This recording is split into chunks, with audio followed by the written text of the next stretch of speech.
প্রচণ্ড প্রচণ্ড প্রচণ্ড গরম পড়েছে, আর এই প্রচণ্ড গরমে কিছু রিফ্রেশিং শরবত খাওয়ার প্রচণ্ড ইচ্ছা করছিল। তাই চটপট বানিয়ে ফেললাম আমি পুদিনার শরবত।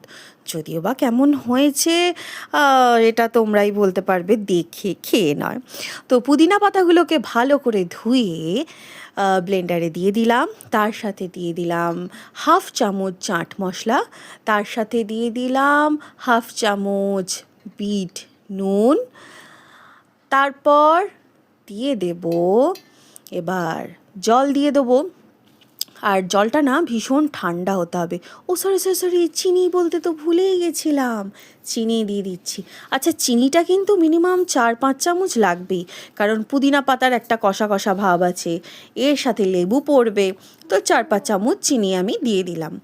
এরপরে দিয়ে দেবো একদম চিল ঠান্ডা জল, দারুণ লাগে ঠান্ডা জলের সাথে। তারপর লেবু চিপে চিপে দিচ্ছি।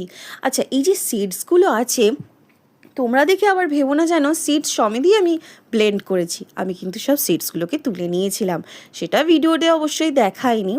তো 2টো লেবু দিয়েছি এখানে, কারণ আমরা দুজনে খাবো, আমি আর মুসু খাবো, তাই 2টো লেবুকে ভালো করে চিপে নিয়ে এইবারে মিক্সার গ্রাইন্ডারে ভালো করে গুড় করে একদম ব্লেন্ড করে নিচ্ছি। হয়ে গেছে।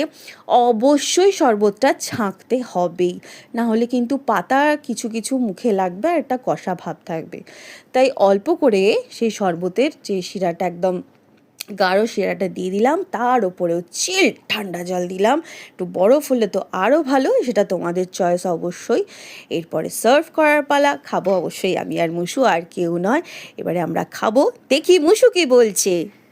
মা, দারুণ হয়েছে, জাস্ট দারুণ, ভালো লেগেছে। দারুণ।